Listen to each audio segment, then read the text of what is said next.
ଦୁଃଖ ଦେଉଛି ବାଉତି ନାଳ। ଲକ୍ଷ୍ମୀଦାସପୁର ପଞ୍ଚାୟତରେ ଲଗାଣ ବର୍ଷା ଯୋଗୁଁ ଚାଷୀମାନେ ଭୟଙ୍କର କ୍ଷତିର ସମ୍ମୁଖୀନ ହେଉଛନ୍ତି। ଲଘୁଚାପ ଜନିତ ବର୍ଷାରେ କ୍ଷେତରେ ଆଣ୍ଠୁଏ ଆଣ୍ଠୁଏ ପାଣି ଜମି ରହିଥିବାରୁ ବିହନ ତଳି ସମ୍ପୂର୍ଣ୍ଣ ପଚି ନଷ୍ଟ ହୋଇଯାଇଛି। ଫଳରେ ଚାଷୀମାନଙ୍କ ମଧ୍ୟରେ ଗଭୀର ନିରାଶା ଦେଖାଦେଇଛି।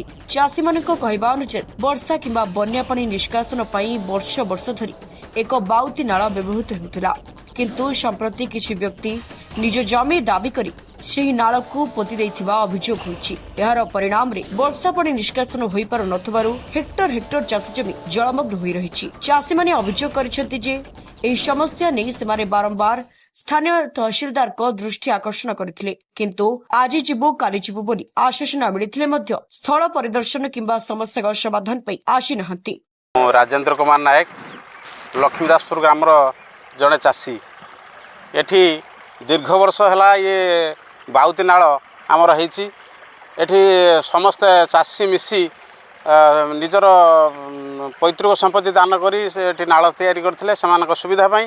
ବର୍ତ୍ତମାନ ଜଣେ ଲୋକ ସେ ନାଳ ମୁଣ୍ଡରେ ସେ ନିଜ ଜାଗା ବୋଲି କହି, ବ୍ୟକ୍ତିଗତ ଜାଗା ବୋଲି କହି ତାକୁ ବନ୍ଦ କରିଦେଇଥିବାରୁ ବର୍ତ୍ତମାନ ସବୁ ଚାଷୀ ବର୍ତ୍ତମାନ ହଇରାଣ ହେଉଛନ୍ତି।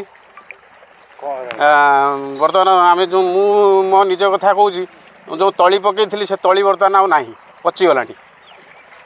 ଆଉ ଅନ୍ୟମାନେ ବି ଏଠି ବର୍ତ୍ତମାନ ସବୁ ଆଗ ପଛ ଯେ ତଳି ପକାଇଛନ୍ତି ସେ ତଳି ସବୁ ନଷ୍ଟ ହୋଇଗଲାଣି। ପାଣିର ନିଷ୍କାସନ ହୋଇପାରୁନି। ତହସିଲଦାରଙ୍କୁ ଏ ବିଷୟରେ ଜଣାହେଇଛି, ଆର୍ଆଇଙ୍କୁ ଜଣାହେଇଛି, ତ ଏପର୍ଯ୍ୟନ୍ତ କିଛି ପଦକ୍ଷେପ ନେଇନାହାନ୍ତି ପ୍ରଶାସନିକ ସ୍ତରରେ। ତେଣୁ ଆମ ସମସ୍ତଙ୍କର ଅନୁରୋଧ, ୟାକୁ ତୁରନ୍ତ ଏ ଜଳ ନିଷ୍କାସନ କାର୍ଯ୍ୟ କରନ୍ତୁ ଏବଂ ଚାଷୀମାନଙ୍କୁ ଏଥିରୁ ଅସୁବିଧାର ନିବୃତ୍ତ କରନ୍ତୁ। ନରେନ୍ଦ୍ର କୁମାର ଜେନା। କ'ଣ ହେଇଛି ଏଠି ସାର୍? ଆମେ ଜାଣିଛୁ ପୂର୍ବରୁ ଏଇଟା ହେଉଛି ବାଉତି ନାଳ ବୋଲିକି ଇଏ, ଆମେ ସେଇ ହିସାବରେ ଆମେ ଏଠି ଚାଷୀ ସବୁ ଚାଷ କରୁ। ଇଏ ନାଳରେ ବି କିଏ ଯଦି ବନ୍ୟା ପାଣି ମାଡ଼ିଲା ଏପଟର ନିଷ୍କାସନ କରିବା ପାଇଁ ଥିଲା ସୁବିଧା। ଏପଟର ଦେଖିଲା ବେଳକୁ ଆମେ ବର୍ତ୍ତମାନ ଚାଷୀ ଯେ ଆମେ ହଇରାଣ ହେଉଛୁ, ଆମ ଜମି ସବୁ ଇଏ ନଷ୍ଟ ହେଉଛି। ପାଣିଟା ବନ୍ଦ ଦେଇଛନ୍ତି, ବନ୍ଦ ଦେଇକି ଏହାକୁ ବନ୍ଦ କରି ଉର୍ବର କରିଛନ୍ତି। ଚାଷ ଜମିର ଅବସ୍ଥା କେମିତି? ବର୍ତ୍ତମାନ ଏଇନା ତଳା ଟୋଟାଲି ମରିଯାଇଛି ପାଣିରେ ବୁଡ଼ି।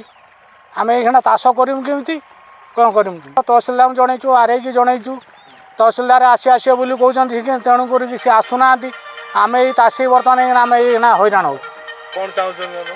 ଆମେ ଚାହୁଁଛୁ କେମିତି ବାଉତି ନାଳଟା ପରିଷ୍କାର ହେଲେ ଆମେ ଚାଷୀ ଅବଶ୍ୟ ଚାଷ କରିବୁ। ବାସୁଦେବପୁର ମଧୁସ୍ମିତା ପଲାଇଙ୍କ ରିପୋର୍ଟ, ସ୍ୱତନ୍ତ୍ର ଓଡ଼ିଶା ଲାଇଭ୍।